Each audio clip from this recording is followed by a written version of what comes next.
Bíblia diz: se você consagrar ao Senhor os seus planos, eles darão certo.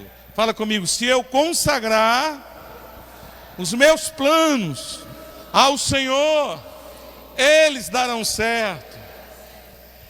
Existe uma coisa chamada mentalidade de pobre, a mentalidade pobre e a mentalidade rica.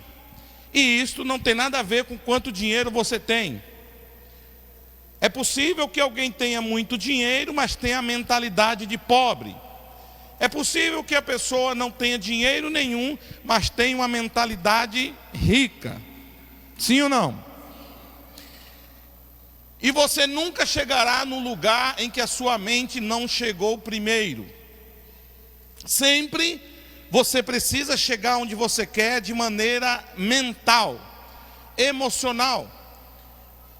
Quando você vai comprar um carro e o vendedor manda você sentar no carro, entrar no carro, dar uma volta no carro, sabe o que ele está falando?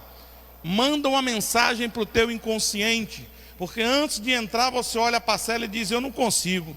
Mas na hora que você entra, que você senta ali e sente o cheiro de carro novo, aí vem uns pensamentos assim, ó: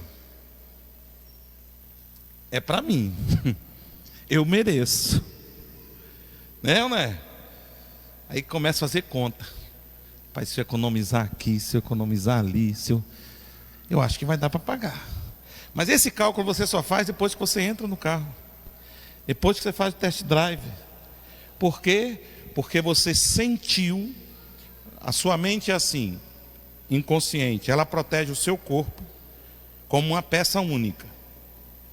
Mas quando você entra num carro, ela amplia essa proteção e ela protege o carro como uma peça única. Ok? Então, quando você entra num carro para fazer um test drive, você está mandando a mensagem para o seu inconsciente de que aquele carro ali é seu. É para ele proteger. Aí ele vai ouvir a história do vendedor: olha, é tanto de entrada, é tanto assim, tanto assim. E o inconsciente está ouvindo. Mas ele já sentiu o prazer de sentar num carro novo. Aí o que é que ele faz? Começa a conversar com você e te mandar esses pensamentos: eu mereço. Se eu economizar, dá. Se eu fizer hora extra, dá. Então, primeiro você, de maneira mental, tomou posse disso. E aí, os meios para conseguir começaram a aparecer na sua mente. Entendeu? E nós sonharmos com algo. Olha, o meu sonho é esse. É exatamente uma programação mental. Aí você diz: vem cá, por que você está falando de ciência se eu estou aqui para ouvir falar de fé? Porque a fé, ela atua exatamente no que eu estou falando, na sua mente. A fé vem pelo... Por que não vem pelo sentir? Por que não vem pelo arrepio? Porque não é na mente que você arrepia, é no corpo. Você vem pelo ouvir. Aquele conteúdo que é a palavra de Deus entra, confronta o conteúdo que lá já está. A palavra de Deus convence que aquele conteúdo novo é o certo e você passa a acreditar nele. É uma guerra mental.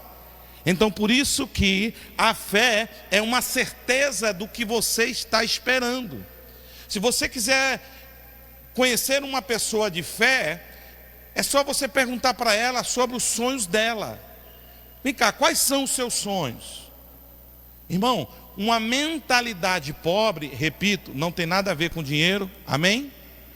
Às vezes a pessoa não tem dinheiro, mas tem uma mentalidade de rico, tem planos, está estudando, está buscando melhorar. Isso é mentalidade de rico, amém?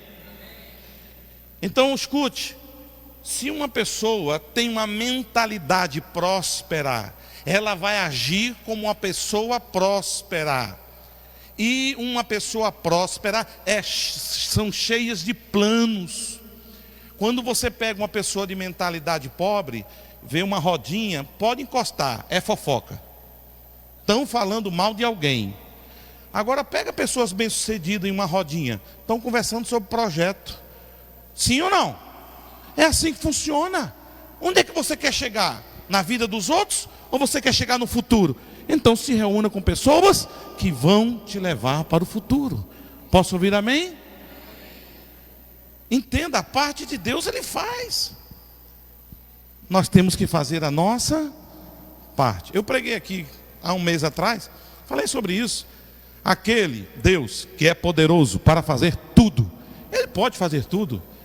Mas o versículo continua, muito mais além, abundantemente, além, daquilo que pedimos ou até mesmo pensamos, segundo o poder que em nós opera. Irmão, Deus pegou esse Deus que é limitado, ilimitado, e para fazer algo na sua vida, Ele disse: eu só vou fazer se você fizer a sua parte, segundo o poder que em você opera. Qual é o poder que opera em você? Todo ser humano nasce com esses poderes que Deus está falando, porque tudo que recebemos é poder de Deus. Então quais os poderes? O poder dos pensamentos. Paulo diz: tudo que é puro, tudo que é santo, tudo que é verdadeiro, tudo que é de boa fama, se alguma virtude nisso pensai. Você pode decidir o que você pensa. Começou a pensar coisa ruim, para e começa a pensar coisa boa. É possível controlar os seus pensamentos. Se ele diz nisso pensai, é porque é possível, de propósito, você pensar em coisa boa. O poder das nossas palavras. Ei, cuidado com suas palavras. Quer um exemplo? 12 espias, 10 disseram: nós não conseguiremos entrar. 2 disseram: nós conseguiremos entrar. Qual deles tinham razão? Os 10 ou os 2? Sabe quem tinha razão? Os 12. Porque os 2 que disseram: nós conseguiremos entrar, conseguiram. E os 10 que disseram: nós não conseguiremos entrar, não conseguiram. Eles tinham razão. Todos tinham razão. Cuidado com o que você fala, porque no fim da vida você tinha razão o tempo todo. Vai continuar dando uma de miserável? Vai continuar dizendo: ah não, mas comigo não dá, comigo Deus não faz, comigo não resolve. Vai continuar com essa balela, ou vai assumir tua postura de crente de verdade, que crê num Deus que pode tudo e só está esperando você se posicionar? Mexe com Ele. Atitude. Poder da escolha. Ei, a vida é feita de escolha. Ah, eu não estou gostando da minha vida. É fruto de tudo que você escolheu até hoje. Ah, minha vida está maravilhosa, parabéns, você que escolheu. Não gosta do que está colhendo? Mude a sua semeadura. O poder das atitudes. Pode ver que todo mundo nasce com isso. Poder do pensamento, poder da escolha, poder da palavra, poder da atitude. Atitude, irmão. A sua atitude determina sua altitude. O problema é que tem muito crente cheio de ideia. Olha lá. Ah, eu tenho umas ideias aqui, que eu tenho umas ideias. 1 ano depois, estou com as ideias, 5 anos depois, estou com as ideias. Nunca põe em prática, irmão. Se você vive cheio de ideia e não põe em prática, você é um idiota. Você é um idiota. Só sabe ter ideia. Ah, e se a ideia não for boa? A única ideia, a ideia que não é boa é aquela que você não põe em prática. Ah, pastor, e se não for? E como que eu sei que é de Deus a ideia? Põe em prática, Ele vai resolver. Ele te diz rapidinho. Deus ama o crente que tem ideias. Ama muito. Ele gosta. O que? Se tem um assunto que Deus gosta, é ideia. Porque tudo que Ele criou nasceu com a ideia. Tudo que existe, você está sentado numa ideia. Eu estou falando através de um dia, isso aqui era só uma ideia. Esse óculos que o senhor está usando foi uma ideia. Esse relógio era uma ideia. Um dia tudo isso aqui era só uma ideia. E alguém ousou colocar em prática. Então, e se eu um dia tiver uma ideia e Deus não concordar com a minha ideia, Jesus ter outra ideia? Irmão, Deus ama tanto quando você tem ideia, que pode acontecer de um dia, Jesus ter uma ideia, você ter outra ideia, Jesus abrir mão da ideia dele para fazer a sua. Ah, pastor, aí já é heresia. É nada, que Jesus não é orgulhoso. Não, tem que ser do meu jeito. Não, Ele faz do jeito dele para fazer você crescer. Mas se a sua ideia demonstrou que cresceu, Ele vai deixar você caminhar. O centurião, chegou e disse: mestre, eu tenho um servo enfermo em casa. E Jesus teve uma ideia. Jesus teve o quê? A ideia de Jesus foi: eu vou lá na tua casa e ele vai ficar curado. E o homem disse: não, eu tenho outra ideia. Basta daqui o senhor dar uma palavra e lá ele fica curado. Jesus: uau, vamos fazer do seu jeito. E Jesus fez do jeito do centurião. Porque é simples. Quando você tem ideia, você entra na semelhança de Deus, que é um Deus de ideias. Escute, a ideia que Jesus deu foi uma ideia do mundo material, humano. Precisava caminhar para vencer a distância, o tempo, precisava entrar lá, a presença. O homem disse: não precisa nada disso, porque eu sei que no teu mundo, Jesus, não precisa caminhar tão longe. Basta uma palavra e tudo acontece. Então ele estava dizendo: Senhor, a minha ideia é uma ideia do teu nível. E aí, irmão, aquela ideia que você está o tempo todo querendo colocar em prática, estou esperando Deus falar. E Deus: eu estou esperando você agir, ué. Moisés: Senhor, aqui está o mar, lá vem Faraó, Senhor. Deus ama a oração, mas mandou ele parar de orar. Eu disse: Moisés, por que você está orando? Acha que tudo é na oração, Moisés? Não, Deus corrigindo. Para de orar. Caminha. É hora de tomar atitude.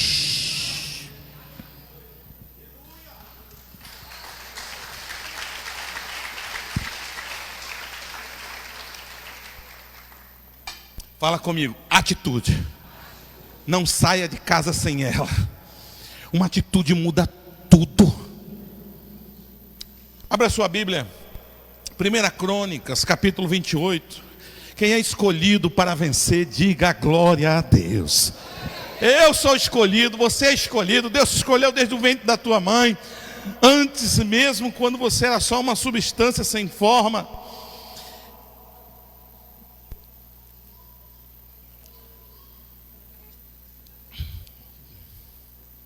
Primeira Crônicas, capítulo 28, verso 5.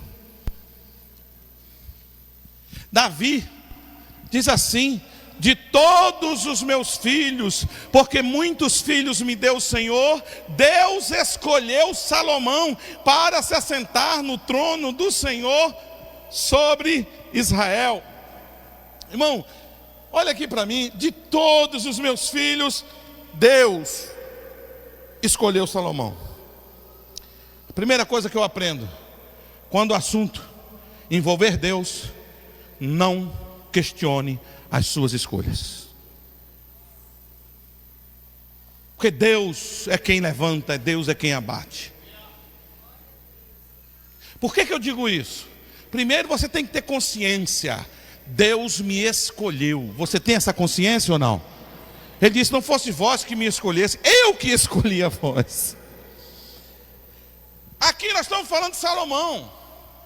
Deus disse, Davi disse: de todos os meus filhos, Deus que escolheu Salomão. Agora, quem era Salomão?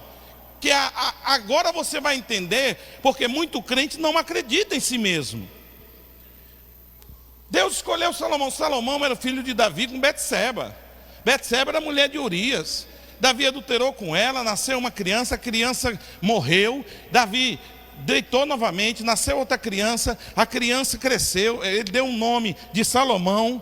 E aí ele era filho de um relacionamento reprovado por Deus.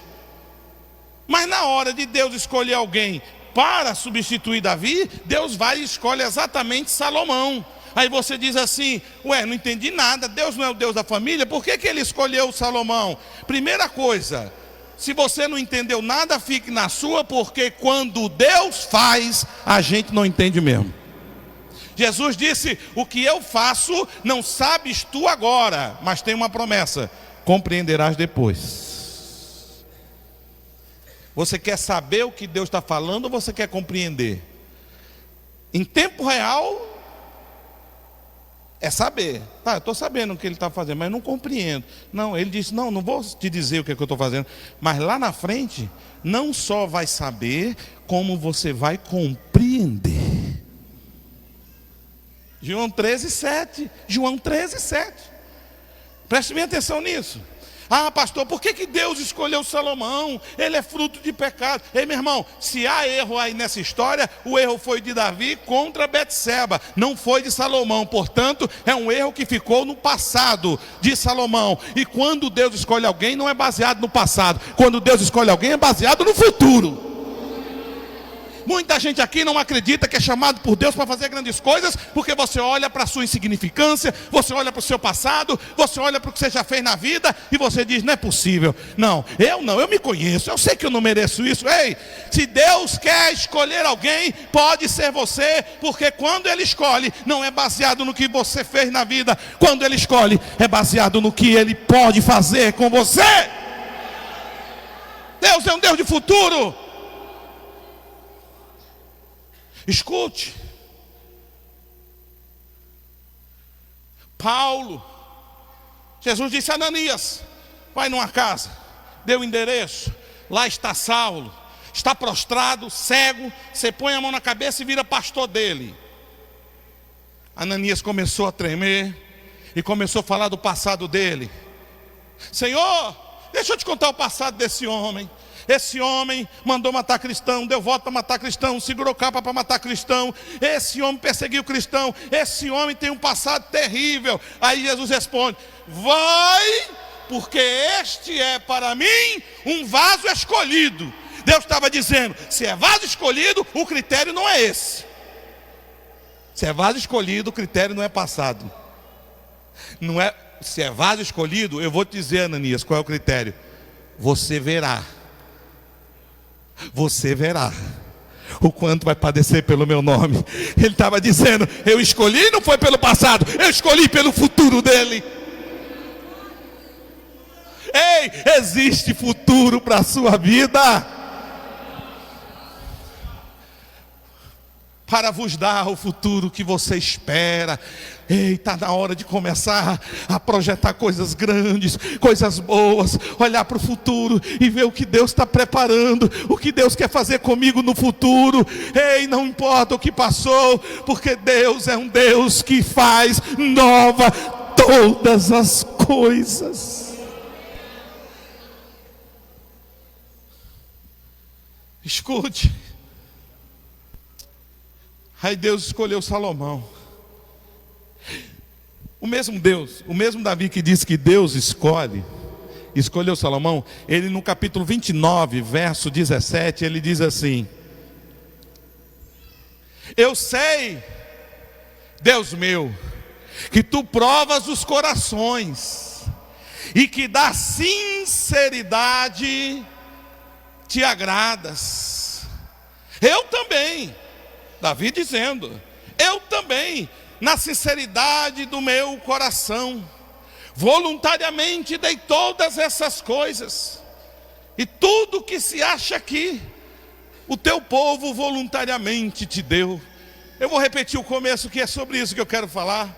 Eu sei, Deus meu, que tu provas os corações e da sinceridade te agradas. Vamos lá. Qual é o critério de Deus para escolher alguém para reinar nesta terra? Não ouvi. Vou dar uma pista. Começa com sim, termina com seriedade. Vou perguntar de novo. Qual é o critério de Deus para te escolher para reinar nesta terra? Não ouvi. Só os ricos. Agora os milionários, meu Deus. Quem é rico da graça, diga amém. Quem é rico do poder, diga amém. Quem é rico da fé, diga amém. Quem é rico de dinheiro, diga amém. Amém. Escute. Espera aí, pastor. Quando você começou com essa história de dizer que Deus escolhe um entre os irmãos, eu fiquei com a ideia de que isso não é justo. Por que Deus escolhe um, não escolhe outro? Eu vou te dizer que Ele é justo e a justiça está no critério. Qual é o critério de Deus para escolher alguém? Sinceridade do coração. Eu te pergunto, o homem mais rico da terra, ele pode ser sincero se ele quiser? O homem mais pobre da terra pode ser sincero se ele quiser? Então Deus é justo, Porque o critério que ele usa, todo mundo pode ser. Sim ou não? Agora a pergunta é: você é sincero? Quem é sincero aí, levante a mão. 14, 15, 16, 27, 34. Quem é sincero, diga amém. Ué, quando é que você estava sendo sincero? Quando levantou a mão ou quando disse amém? Eu não entendi não. Escute, a palavra sincero provém do latim de duas palavras. Sim, S-I-N, quer dizer sem. Cero quer dizer cera. Sem cera. Onde se usava essa expressão? Quando o oleiro fazia um vaso, que o vaso quebrava, ele fazia um vaso novo, como em Jeremias. Mas se um vaso já tivesse pronto, foi para o fogo, sai do fogo e tinha rachadura, não tinha como mais fazer o vaso, porque se quebrasse o vaso, ia perder tempo, dinheiro e matéria-prima. Então o que eles faziam? Pegava cera e passava na rachadura. Quando alguém fosse comprar o vaso, fazia a seguinte pergunta: este vaso tem cera ou é sem cera? Cera era uma máscara que colocava para tapar aquela falha. Então a pergunta era pertinente: este vaso é com cera ou sem cera? Sincero, o que eu estou olhando por fora, o que eu estou vendo por fora, ele é por dentro. O vendedor enchia o peito: sem cera, pode levar. Você está levando um vaso sem brechas. E a pessoa comprava o vaso e levava o vaso para casa, achando que tinha feito um bom negócio, que o vaso era bom, era sincero, mas na verdade não. O vaso tinha máscaras, que escondia algumas rachaduras. Mas ninguém pode ficar enganado por muito tempo. E como fazer para saber se esse vaso tem máscara? É simples, pega o vaso e põe ele no fogo novamente, porque fogo nunca fez mal a vaso nenhum, mas derrete toda a cera, revelando a verdade do vaso. Você quer saber se tem sinceridade? Quer descobrir a sinceridade? Põe no fogo. E na Bíblia, entre outras coisas, fogo é confronto. Confronto. Escute uma coisa: fuja de pessoas que têm medo de confronto. Porque onde não há confronto, não há verdade. Você quer saber? Eu selecionei dois grupos de pessoas: os perturbados e os endemoniados. Os perturbados é aqueles que dizem: eu vou te contar uma coisa, mas não fala para ninguém que foi eu que te contei. Esse é perturbado. Agora tem um grau mais elevado, é o endemoniado. É aquele que diz: eu vou te contar uma coisa, mas não conta para ninguém que foi eu que te contei. Se você contar, eu digo que é mentira na sua cara. Esse pode botar a mão na cabeça que está endemoniado. Nunca fale algo no privado que você não possa sustentar em público. Nunca fale de alguém que você não possa confirmar na cara dessa pessoa. Nós pastores somos acostumados. Briga de casal, a gente ouve a mulher, depois ouve o marido, depois junta os dois para ouvir a verdade.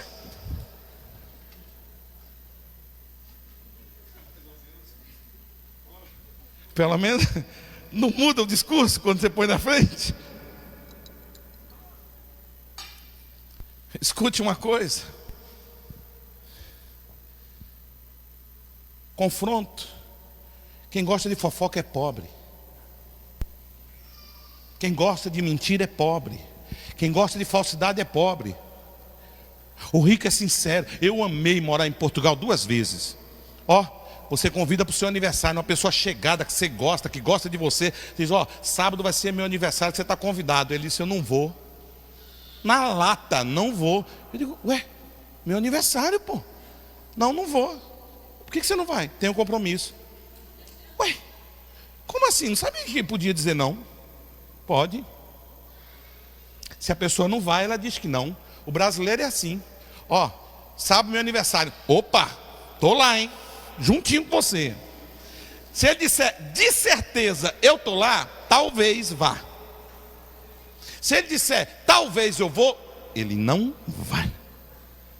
Mesma coisa é quando você vai pedir dinheiro para pobre e pedir dinheiro para rico. Há uma diferença.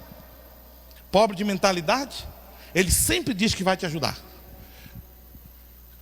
O rico rapaz, você precisa de um patrocínio aí para a igreja e tal. Não estou podendo.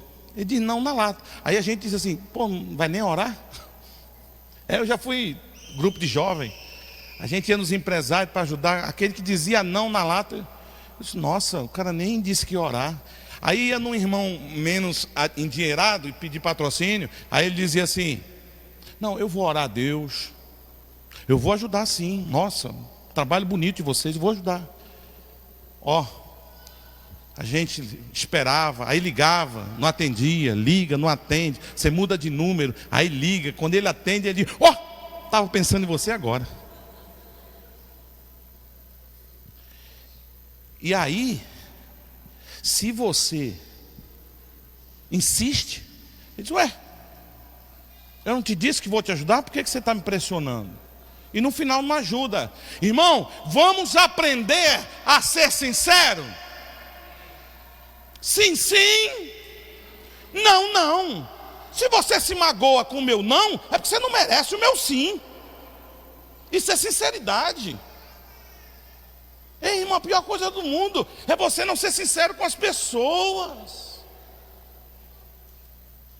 Quando a palavra ensina que você tem que ser sim, sim, não, não, tem dois aspectos. Se você disse sim aqui, depois você segura, sustenta, diz sim. Sim, sim. Mas tem uma outra forma. Se o teu coração é sim, a tua boca tem que ser. Se o teu coração é não, a tua boca tem que ser. Se você seguir essa regra, ninguém abusa de você. Tem gente, meu amigo, que não é sincero nem consigo mesmo.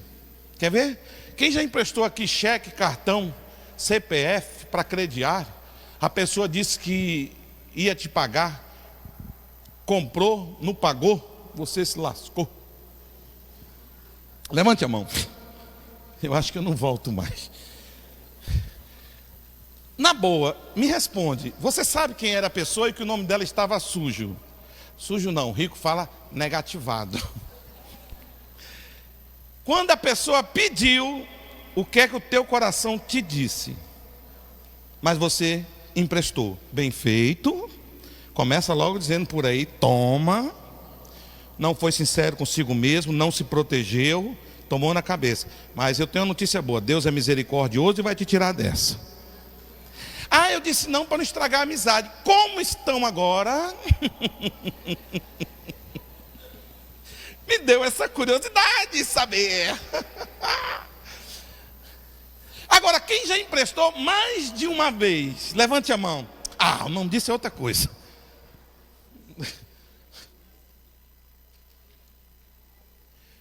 Sinceridade. Ah, pastor, mas se eu começar a ser sincero, eu vou perder muitos amigos. Aprenda uma coisa: se você perder um amigo porque foi sincero, você não perdeu nada. Porque quem não suporta a tua sinceridade não é digno da tua amizade. Seleciona. Você quer conhecer alguém? Diga não para ele. Uma pessoa que só é tua amiga porque você diz sim, no dia que você diz não, deixa a amizade. Isso não é amizade. Isso aí era refém. Você era refém da pessoa, não era amigo. Se proteja. Eu usei. Aqui é palavrão? Não. Se lascar é normal, né? Quebrar uma lasca de uma madeira. Isso mesmo. Meu irmão tem um negócio que ele diz assim, quando alguém vem pedir alguma coisa para ele, que a pessoa diz, nossa, se você não emprestar, eu vou me lascar. Aí ele diz assim, ó, uma coisa é você se lascar, outra coisa sou eu se lascar. É completamente diferente, você entendeu? Irmão, se o teu coração disse não, ah, porque Deus não fala comigo, fala. Você que é carente e fica indo atrás de outras coisas. The king, the power, the...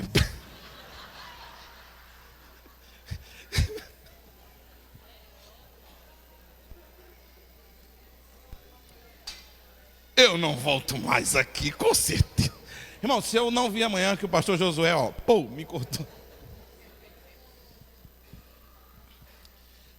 Sinceridade, irmão, olha para mim. Se você dissesse, pastor, suponhamos que nunca mais eu vou te ver. Qual seria o conselho último assim? Só pode me dar um conselho para que eu prospere na minha vida. Sou crente, um conselho e nunca mais a gente vai se ver. Seria esse que eu vou dizer agora. Já é o bilhetinho para dizer pode ir embora? Sabe qual conselho que seria?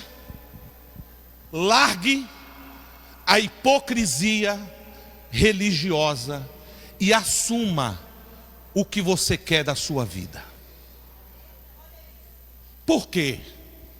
Porque lá, aqui dentro, nossa pastor, aqui dentro não pode falar de dinheiro, que Deus vai dar casa, que Deus vai dar carro. Nossa, estou escandalizado. Aí sai ali no estacionamento, vê um carro importado, estende a mão: eu recebo, Jeová.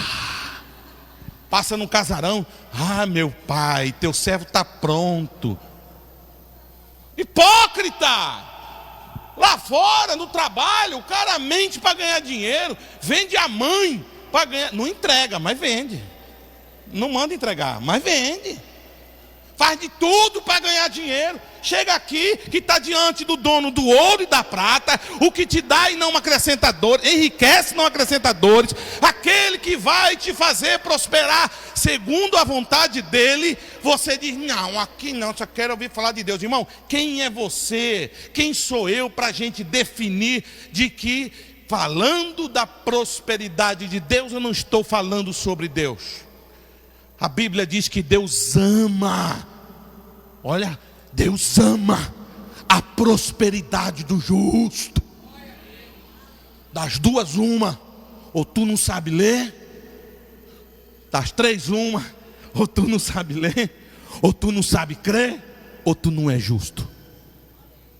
Agora eu descobri porque tem muito crente que não gosta de ouvir falar de prosperidade na igreja. Sabe por quê? Porque de tudo que a gente fala, no meio, a gente diz exatamente como começa a prosperidade. Como, pastor? Tem gente que não quer ouvir falar de prosperidade porque já descobriu que para ser rico tem que trabalhar. Tem que trabalhar bastante. E ele é preguiçoso, quer viver no Bolsa Família do céu.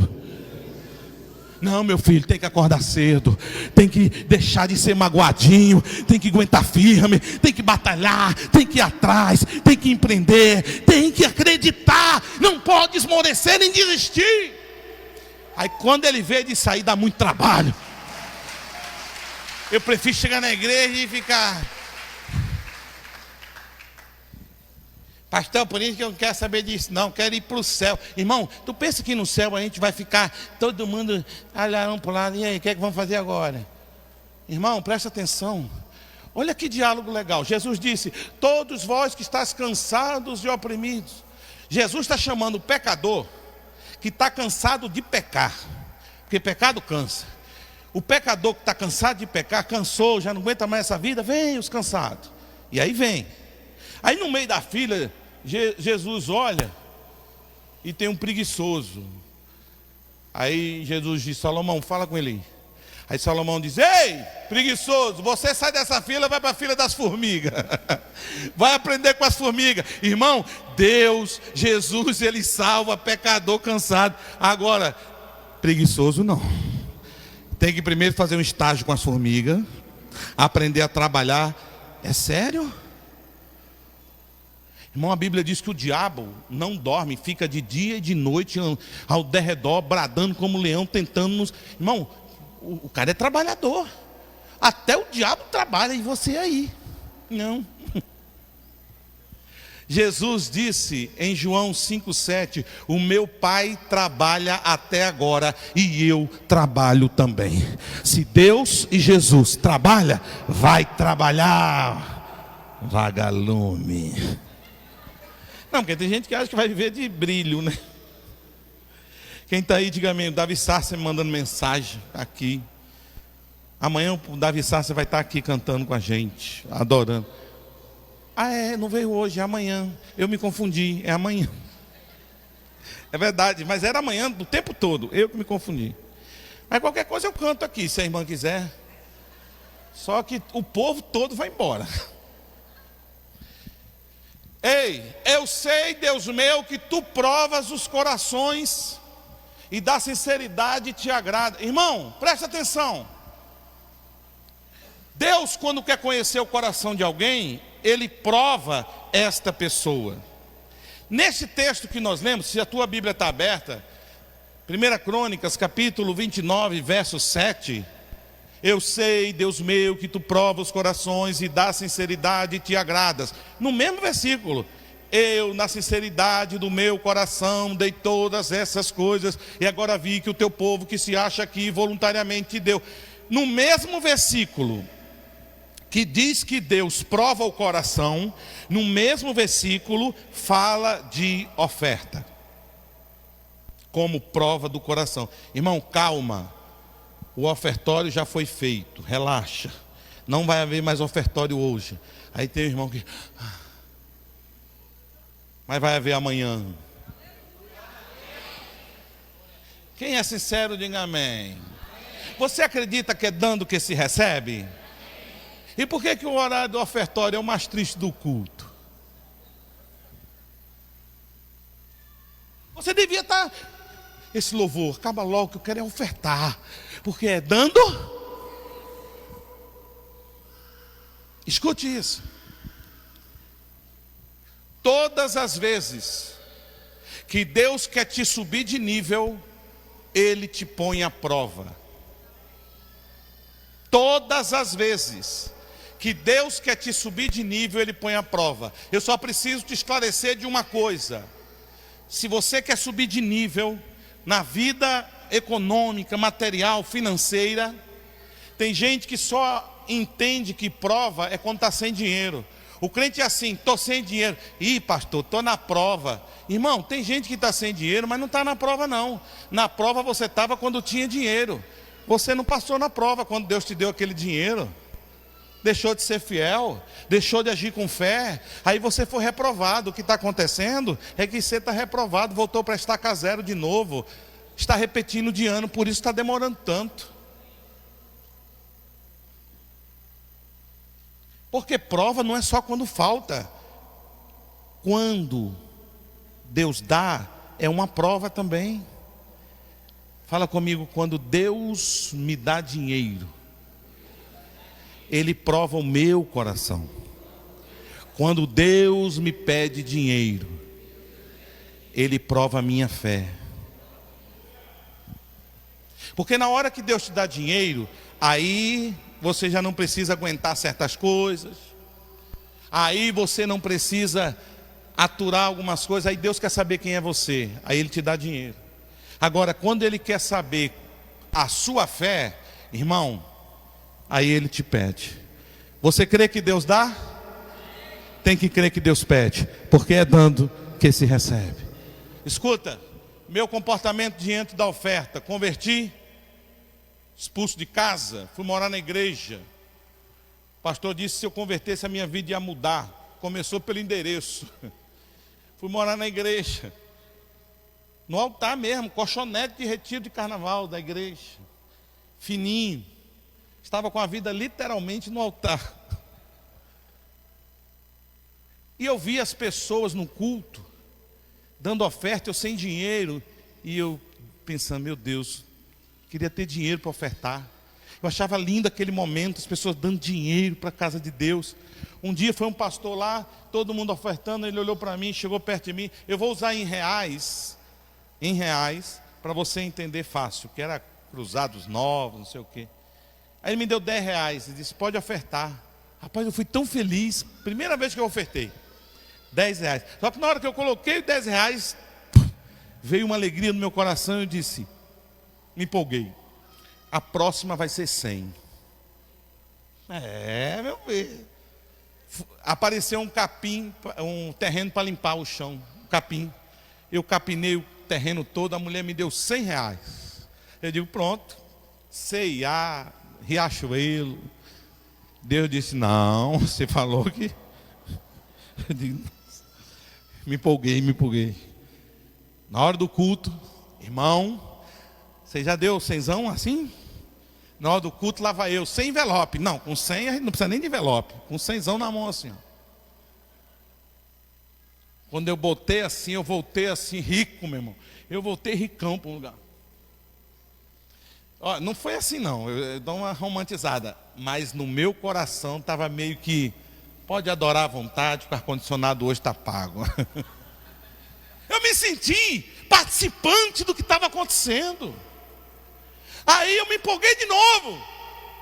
Não era empolgação, era relacionamento. Eu disse, Deus, agora eu quero dar 500 de oferta.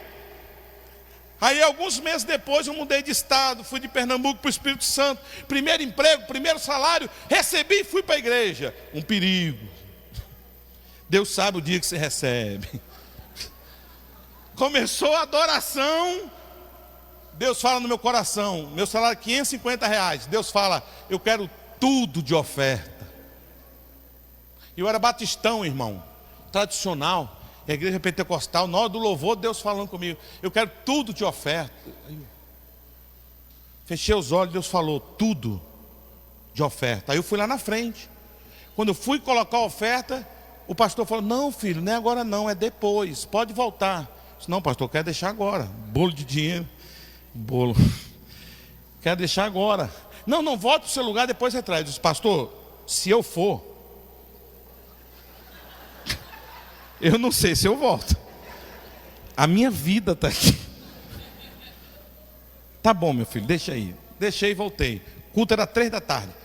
Fui para casa, vim para o culto da noite. 800 pessoas em pé. O pastor falando, silêncio, que Deus vai falar através de uma profeta. Eu nunca tinha visto o profeta falar. Fechem os olhos. Eu digo, não vou fechar não, quero ver como é esse negócio de Deus falar através de um profeta. E estou eu lá de olhão ligado, procurando, cadê a profeta? E ela estava em pé, assim, todo mundo em pé, eu não estava vendo ela, e nem ela me vendo. Ela falou, meu filho, vem aqui na frente. E eu procurando meu filho. Ninguém. Meu filho, hoje eu te pedi uma oferta. Vem aqui na frente, um leso aqui. Meu filho, eu te pedi todo o teu salário hoje.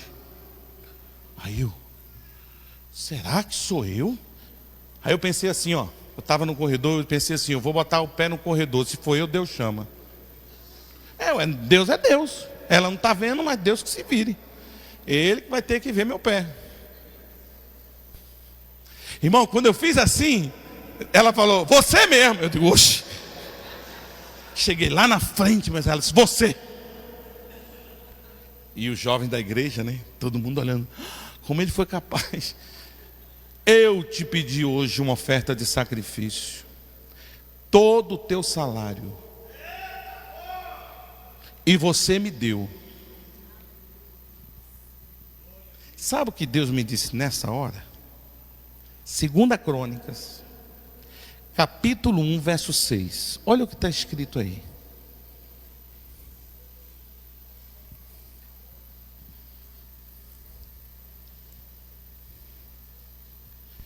E ofereceram sacrifício ao Senhor. Salomão ofereceu 1000 holocaustos ao Senhor.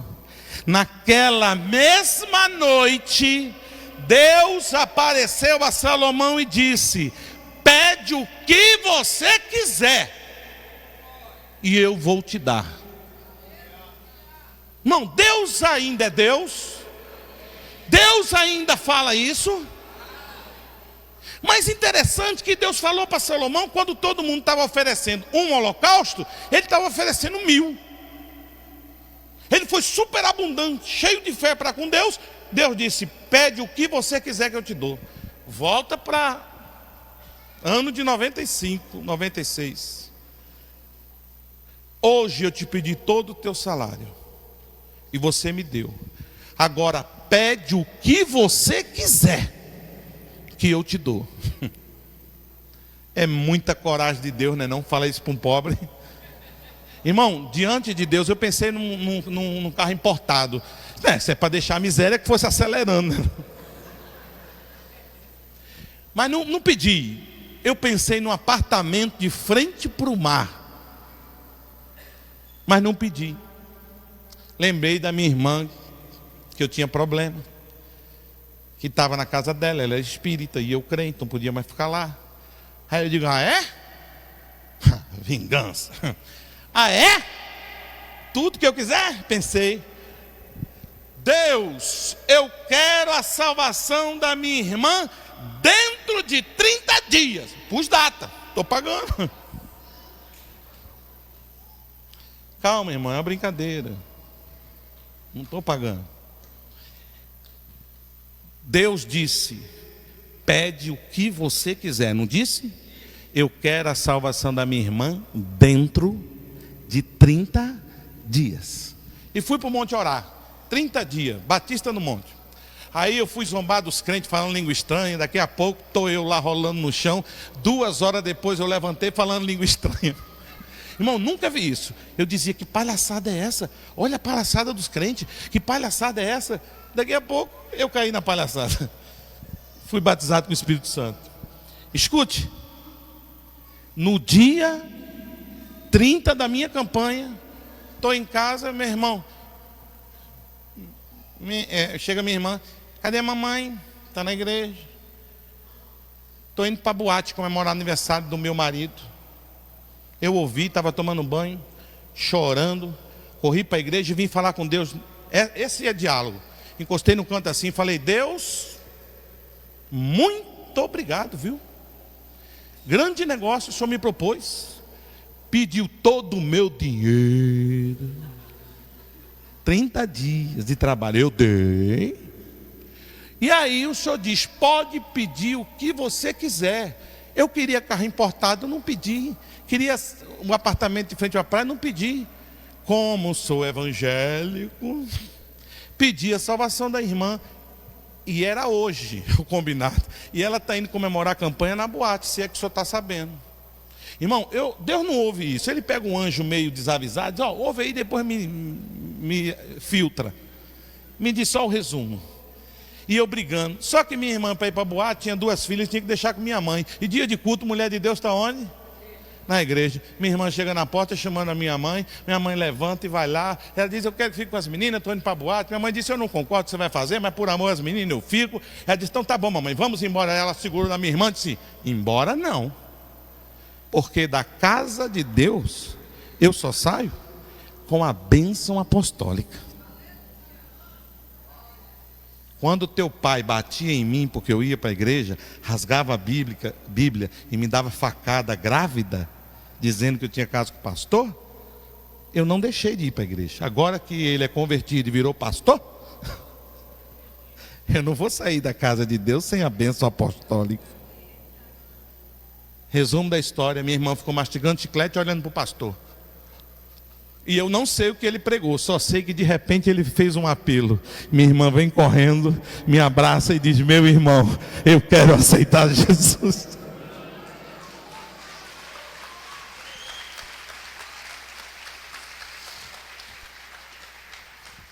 Pastor, e os carros importados? Deus já me deu 8. Irmão, pode dar glória, que inveja é pecado. Se aconteceu aqui, vai acontecer aí também. Pastor, e apartamento de frente para o mar? Deus me deu 3. E o último, sabe como foi? Foi interessante. Estava em Vitória e um pastor de outro estado me liga. Porque eu continuei ofertando. Depois passei para 1.000. Deus, agora eu quero ofertar 5.000. Ofertei 5.000. Deus, agora eu quero ofertar 10.000. Abri empresas, editora, universidade. E Deus, agora eu quero 100.000. Deus, 100.000. Um dia, e Deus prosperando. 4 empresas. Um dia o telefone tocou. Um pastor de Belo Horizonte. Pastor Júnior. Eu digo: ô meu pastor, tudo bem? Tudo bem, meu filho. Eu estou te ligando que eu preciso de uma oferta. Ô meu pastor, estou à disposição. Eu preciso de 300 mil reais para abrir uma igreja aí em Vitória. Você me dá essa oferta? Aí eu respirei e disse: dou, pastor. Eu vou lhe dar essa oferta. E aí eu transferi a oferta. Aí, uma semana antes de abrir a igreja, o pastor desistiu. Ele me liga de novo: pastor Júnior, lembra aquela igreja da oferta? Lembro. eu estou sem pastor e queria convidar você para ser pastor dessa igreja. Igreja Batista da Lagoinha. Na época, tá? Por favor, vamos deixar bem claro. 19 dias depois que eu dei essa oferta, fui pregar no pastor Maico Abud, Santa Catarina, umas 2.000 pessoas ou mais, dizem que é 5.000, mas quando eu termino de pregar, um argentino chega para mim e disse: quero falar com nós outros. Eu disse: com nós outros vai descer por ali. Então você vai, ali você fala comigo. Ele disse o seguinte: eu não sou dessa igreja, eu sou argentino, mas eu tive acesso aos seus livros. Eu li um livro, fui para a China lendo um livro, e tem algo fantástico no livro seu, e eu queria comprar uma semente, que eu vendo semente, e liguei para São Paulo e disseram: não compra essa semente, porque essa semente não vende. É R$16 uma caixa, ninguém compra. E ele abriu o livro e Deus falava: compra. E ele comprou um container de semente. Aí ele fechava o livro, quando abria, Deus falava: compra. Ele comprou 2 containers, 3 containers, 4 containers de uma semente que ninguém quer. Quando ele termina de comprar a 4ª semente, o telefone toca. Várias pessoas querendo a semente. Ele disse: o que está acontecendo? Ligou para um amigo, disse: o que aconteceu? Foi de um dia para o outro. Ele disse o seguinte: ontem no Fantástico teve uma matéria falando sobre a super semente, a Goji Berry, e ninguém no Brasil tem, só você. Aqui a caixa é R$16. Eu quero 100 caixas. Ele disse: não, a minha é R$100 a caixa. Ele disse: não, mas não era 16, não. 16 é essa aí, que não vende. A minha é 100. Ele disse: eu comprei 4 containers, vendi 4 containers, pelo catálogo, não peguei a semente na mão. E eu ganhei alguns milhões de lucro. E desses milhões, eu quero te dar uma oferta. Eu digo: olha, é mesmo? Você é de qual igreja? Eu não sou daqui, eu sou argentino, eu vim só para te assistir. E eu quero te dar uma oferta. Aí eu disse: pastor, eu posso receber? Ele disse: pode. Aí eu disse: então me dê. Ele disse: não cabe na mão não. Eu disse: então me dê. Ele disse: não cabe nas duas não. Eu disse: então me dê. Ele pediu, eu não vou pedir, mas se me der, meu irmão, Deus mandou. Uma vez eu recebi uma oferta, um irmão chegou lá no Ezequiel Teixeira. Eu digo o nome que é para você ir atrás e investigar. Fui no apóstolo Ezequiel Teixeira, chegou um irmão: Deus mandou te dar R$1 de oferta. Eu digo: Deus mandou? Me dê. Ele: você vai aceitar R$1? Eu digo: Deus não mandou? Me dê. Ele disse: caramba, eu achei que você era soberbo. Na verdade, Deus mandou te dar 10.000. E eu vim te testar. Eu disse: perdeu 10.001. Eu quero os 10 e eu quero 1. Vai, passa. Ele disse: pastor, a oferta que eu vou te dar nem entra aqui. Eu digo: gente. Ele disse: é porque eu comprei um apartamento aqui de frente para o mar, 400 metros quadrados, todo mobiliado, 4 suítes, no mesmo condomínio do Neymar, no Splendor of DC, e está no valor de 2,5 milhões. E eu quero te dar esse apartamento de oferta, de frente para o mar. 19 dias depois de 300 mil. Ei, querido, quando Deus te pede algo, não é para te tirar. Quando Deus te pede algo, é para te provar, para saber se você está pronto para receber o que já está pronto para te dar. Amém? Quem me dá mais 10 minutos? Levante a mão. 10, 20, 30, 40, 50, 60. Não vai ser preciso. Preste bem atenção, querido. Toda a minha vida foi pautada na oferta. Certeza, Deus vai retribuir. Deus é assim. Escute uma coisa, querido. Eu dei um carro de oferta. Comprei um carro novo, uma caminhonete. Vamos consagrar a Deus, né? Pastor orando: Deus, consagra esse carro, abençoa. E eu aqui do lado, Deus falou comigo: deixa no altar de oferta. Quando o pastor terminou, eu disse: pastor, Deus mandou deixar de oferta. Ele: ué, não, eu só estou orando. Eu disse: não, mas Deus mandou deixar. Aí o pastor disse: será que eu falei alguma coisa que deu a entender que eu queria o carro na igreja? Eu disse: não, Deus mandou, eu dei. Fui pregar em Tocantins. E aí no primeiro dia eu falei das franquias de uma universidade corporativa que eu havia recém-aberto. No final chegou um irmão: pastor, essa franquia sua aí, quanto que é? Na época, né? 50 mil. Aí ele falou: eu quero comprar uma franquia dessa para botar aqui em Tocantins. Eu disse: amém. Ele disse: mas eu posso pagar com um carro? Eu disse: pode. Ele disse: mas se o carro for um valor superior? Eu disse: não tem problema, eu te dou em estoque, só não dou troco. Aí ele disse: então tá bom, eu vou pagar com uma caminhonete. Zero. Uma semana depois, quando eu vi, exatamente igual a caminhonete que eu dei de oferta. Já era motivo para dar glória. Amém? Só que no outro dia o irmão chegou chorando: pastor, não é assim não, está errado. Eu disse: irmão, calma, não tem problema, a gente desfaz. Ele disse: não, eu quero a franquia, eu vou pagar à vista e eu vou te dar o carro. Eu disse: o que mudou? Porque quando você subiu no altar, Deus falou comigo antes de você abrir a boca: dá uma caminhonete de oferta para ele. E depois você falou da franquia, eu tentei, já que eu vou dar um carro, vou pegar uma franquia para mim. Deus falou: disse, não é assim o negócio. Você quer a franquia? Compra, mas o carro é oferta. Escute uma coisa para você: este irmão passou anos tentando pegar a bandeira de uma grande concessionária. Quando ele fez isso, no outro dia a grande concessionária ligou para ele e multiplicou o negócio dele. Fala para a pessoa que está do teu lado: eu não sei o que você pensa sobre esse assunto, mas eu creio que Deus responde a uma oferta de sacrifício.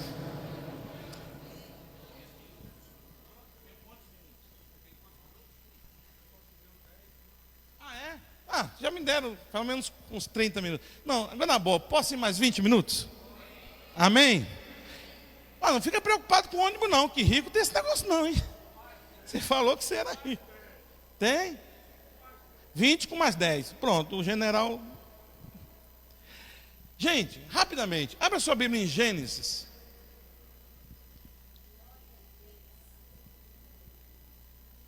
Capítulo 22.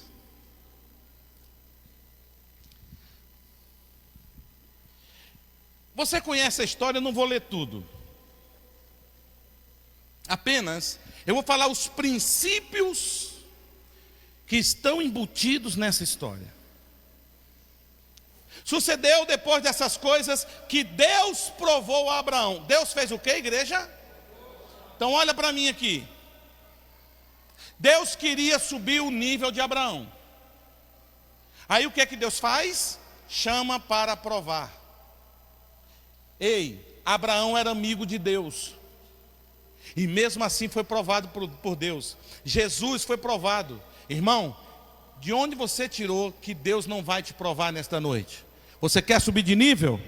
Sim ou não? Deus vai te provar.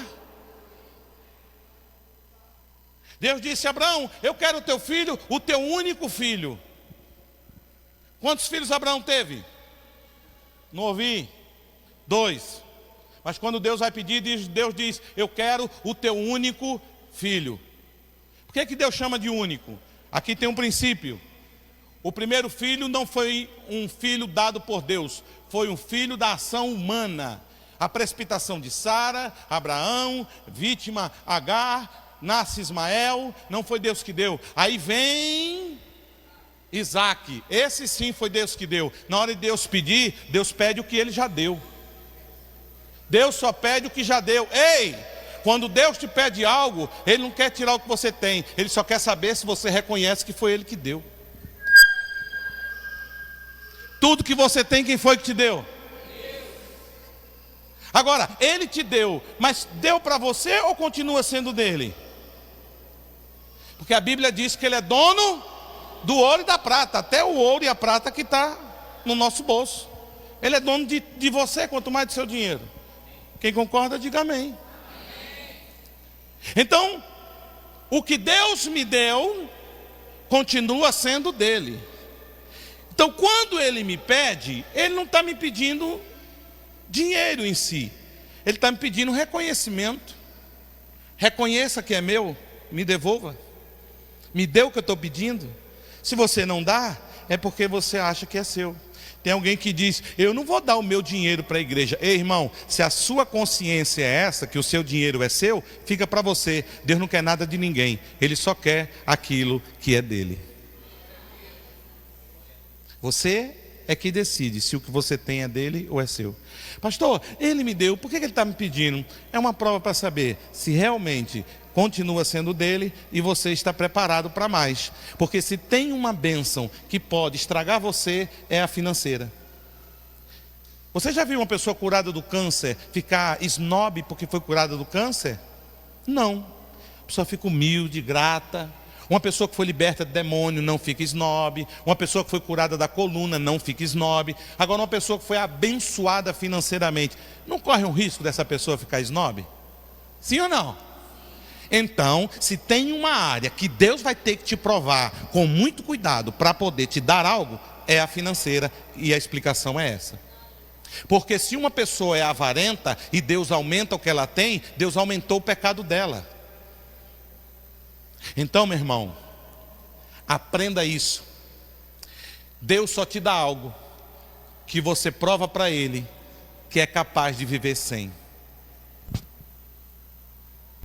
Se você diz, se Deus não me der, eu vou sair da igreja. Se Deus não me der, eu morro. Se Deus não me der, enquanto você estiver nessa ladainha, Deus não vai te dar. Seja natural.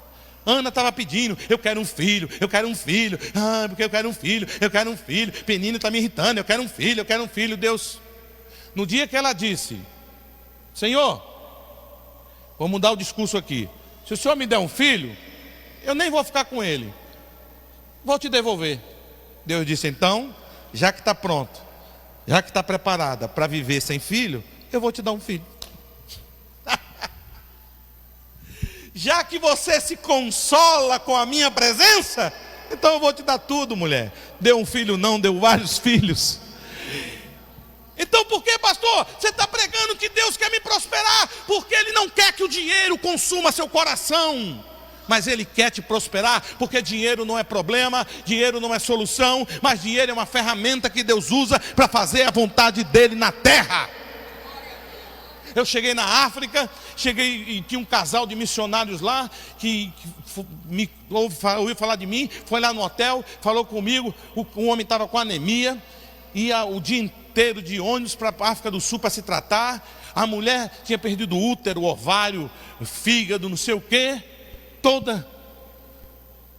Eu disse, voltem para o Brasil, vão se tratar. Não, porque o nosso pastor disse que a obra está em primeiro. Eu disse, vocês vão morrer. Eu digo, eu faço uma proposta para vocês. Eu vou dar um salário, isso tem mais de 10 anos, vou dar um salário de R$2.000, vou dar passagem para a família toda, eram 5 pessoas, vocês vão para o meu estado, tem um apartamento vazio lá, está mobiliado, vocês vão morar lá, eu tenho médico na igreja, vou arrumar médico para tratar de vocês, vou dar salário, vocês vão passar o ano lá só se tratando. Quando vocês acharem que está curado, vocês podem voltar. Escute. Dinheiro salva vidas. Entenda. Sabe um outro motivo por que tem gente que não gosta de ouvir falar de dinheiro na igreja? Porque esse é o teu trauma. Porque esse assunto te dói. Esse assunto te magoa, te machuca, porque você é revoltado, porque não tem conseguido o que quer. Mas eu tenho uma notícia: cure seu coração, creia num Deus que pode te dar todas as coisas, para que você abençoe outros, abençoe sua família e tenha dignidade. Deus conhece meu coração, rapaz. Ganhei um apartamento de 2,5 milhões de frente para a praia. Aí você disse, nossa, você mora no Espírito Santo, deve ter mudado para lá.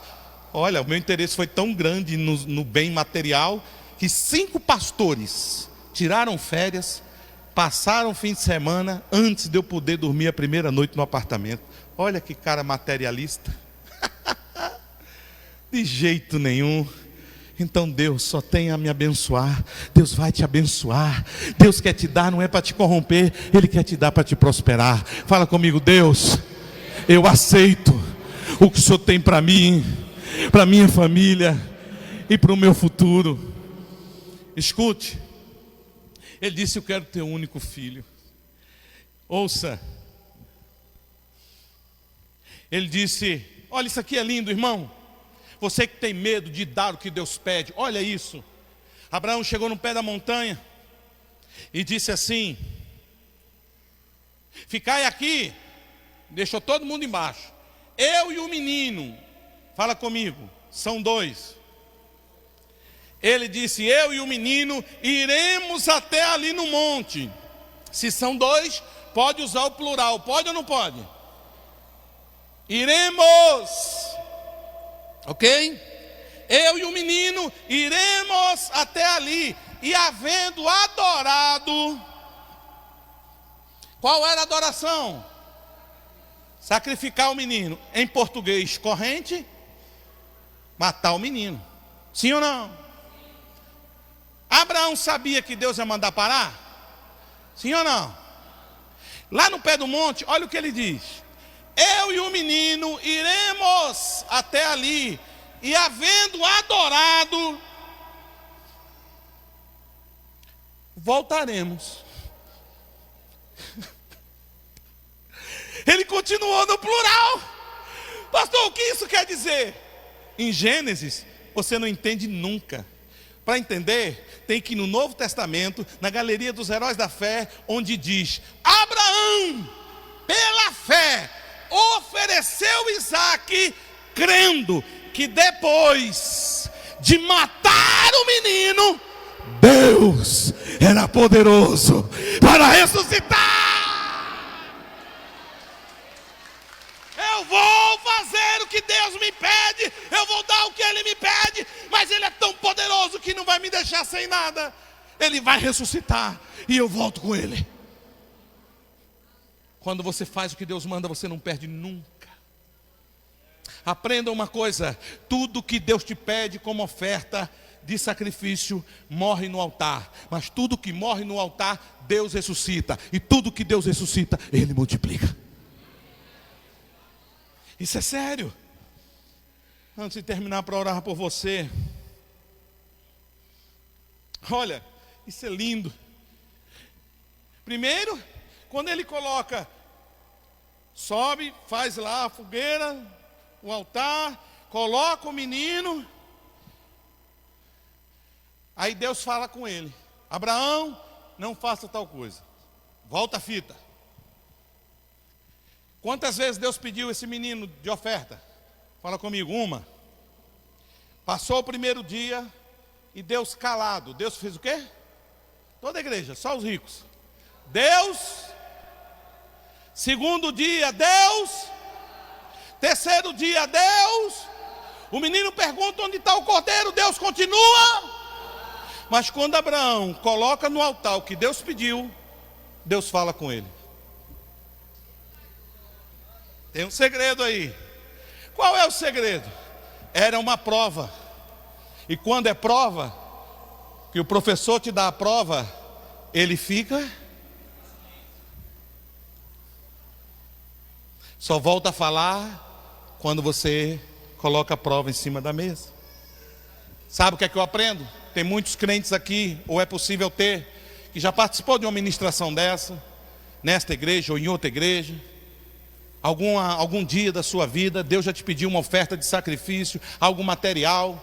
Às vezes era um bem de alto valor, um carro. Eu só tinha um terreno, um dinheiro, um salário. De repente Deus te pediu algo e você fez assim: eu vou pedir confirmação. Aí chegou lá, foi orar, Deus não falou nada. Aí você voltou para o outro culto e disse: Deus falou na igreja, mas não confirmou. Então não é de Deus. Irmão, vamos ser incrédulo como você, se aconteceu contigo, e vamos dizer que aconteceu isso. Se Deus falou aqui e não confirmou depois, significa que tem 50% de chance de ser Deus e 50% de chance de não ser Deus, certo? E quem decidiu que não era Deus? Você. A sua incredulidade. Agora eu vou te dizer por que Deus não confirmou. Porque filho, que a gente tem que pedir 2 vezes para ele atender, ele é desobediente do mesmo jeito. Filho que a gente tem que ficar mandando, confirmando, é porque ele é desobediente. Porque Abraão, Deus disse: Abraão, eu quero teu filho, o teu único filho, vai lá, oferece. Abraão de manhã, de madrugada, levantou e foi. Deus calado no primeiro dia, calado no segundo dia, calado no terceiro dia. Quando ele coloca no altar, Deus fala com ele. Será que na sua vida algo financeiro está para acontecer há muito tempo e não aconteceu porque aquilo que Deus te pediu ainda não chegou no altar? Aconteceu em Camaçari. Preguei em Canavieiras, tinha um homem lá, um empresário. Quando eu preguei esse princípio, ele correu, botou um cheque em cima do altar do valor de um carro. Verdade? No final ele disse: há 5 anos atrás Deus me pediu um carro, eu não dei. Quando você lembrou disso, eu coloquei a oferta no altar. E aí ele foi para Camaçari. E eu só descobri isso porque eu fui pregar lá depois. Quando chega lá, entrando na cidade, um homem que tinha uma indústria disse: olha, eu quero falar com você há muito tempo. Por quê? Seu restaurante me colocou uma proposta há 5 anos atrás e era a melhor proposta. Eu perdi sua proposta. E você acredita que eu achei essa proposta hoje? Ele tinha ofertado ontem aquilo que não ofertou há 5 anos. O homem que perdeu a proposta há 5 anos achou a proposta hoje. Ele disse: faz uma nova proposta que eu quero contratar teu restaurante. Ele fez uma nova proposta. O valor do cheque era 35 mil. Sabe quanto foi que ele fechou o primeiro mês só de lucro? 35 mil. Aprenda uma coisa: quando Deus te pede algo grande, não é porque Ele quer tirar o que você tem, é porque Ele quer saber se você está preparado para receber coisas grandes.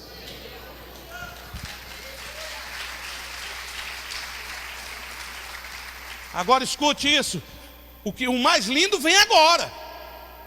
Quando Abraão coloca ele no altar, que vai matar, Deus disse: Abraão, não faça tal coisa, porque agora sei que você teme a Deus. Só os ricos em Deus vai repetir essa frase: porque agora sei que você teme a Deus.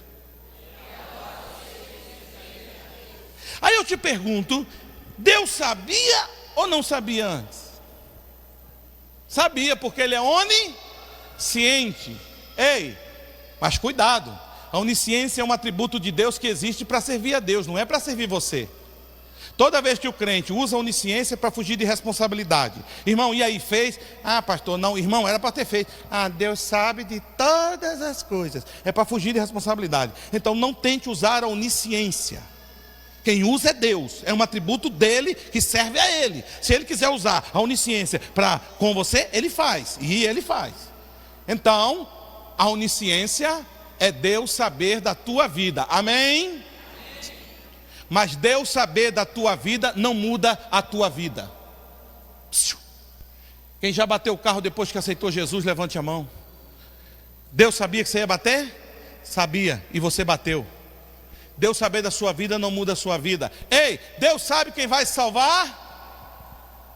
Sim ou não? E por que eu tive que nascer de novo? Eu te explico. Porque Deus saber quem vai salvar, o nome disso é onisciência. Mas a onisciência não muda a minha vida. Nascer de novo, o nome disso é experiência. E a experiência muda a minha vida. Volta ao texto. Antes Abraão sabia, Deus sabia que Abraão temia Deus pela onisciência. Mas isso não muda a vida de Abraão. Quando Deus diz: agora sei, Deus está dizendo: pela experiência que você teme a Deus. E isso vai mudar a sua vida. Ei, pare de dizer que Deus conhece o meu coração. Deus sabe. Quando é que você vai parar de arrumar desculpa e tomar a atitude de usar a sua fé para cumprir um princípio que te traz prosperidade? Vira para o teu irmão e pergunta: e aí, ainda quer ser meu patrão ou vai mandar currículo?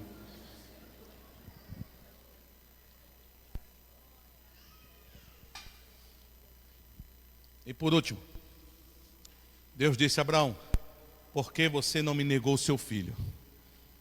Eu vou te multiplicar. Eu vou te multiplicar. Eu vou te engrandecer.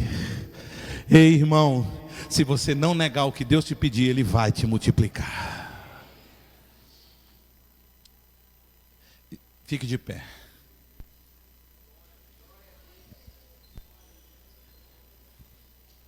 Escute uma coisa.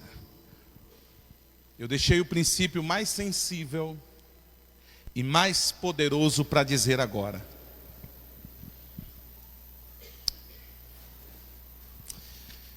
Quando Deus mandou um profeta na casa da viúva de Sarepta.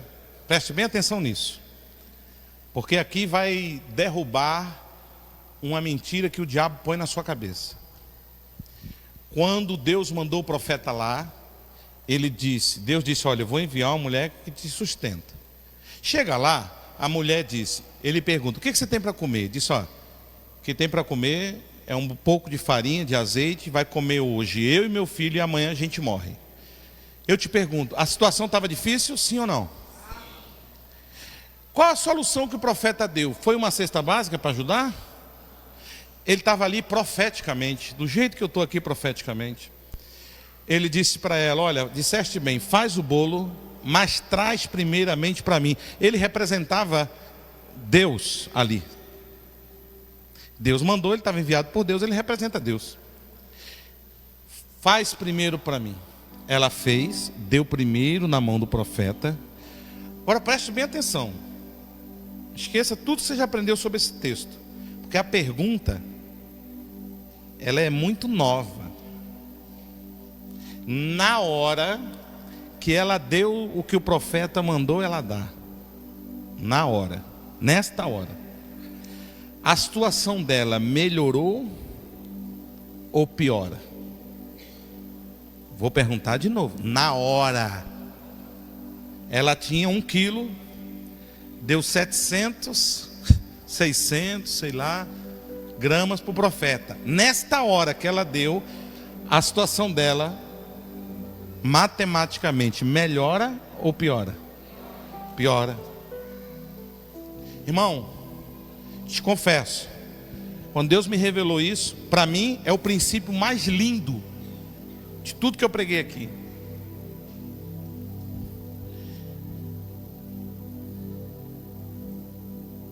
Aquela mulher estava em crise.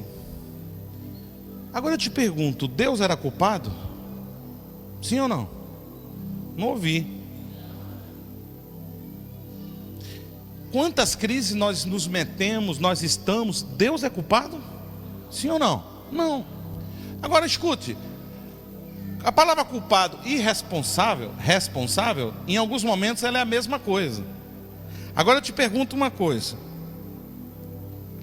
Na hora que a mulher dá a oferta que o profeta mandou, a situação dela piora. Agora eu te pergunto, quem foi o responsável para a situação dela piorar?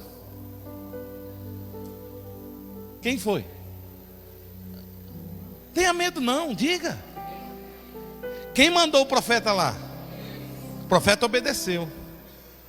Então na hora que ela deu, que a situação dela piorou, quem foi o responsável? Deus. Então aprenda uma coisa linda. Até hoje, as crises, as faltas financeiras, Deus não foi culpado. Então Deus não é responsável naquilo que Ele é culpado. Deus não é culpado, mas Ele se torna responsável quando você obedece a Ele, a sua situação piora. Quem é o responsável para tudo dar certo? Então, pastor Josué, sabe o que é que eu aprendo? Quando a minha vida está difícil, que eu vou pedir algo a Deus, e Deus diz, me dá algo primeiro, que a minha vida piora, Deus está dizendo, até agora, eu não entrei, até agora não é responsabilidade minha. O fato de eu te pedir uma oferta, é porque eu quero ser o responsável do que está acontecendo aí.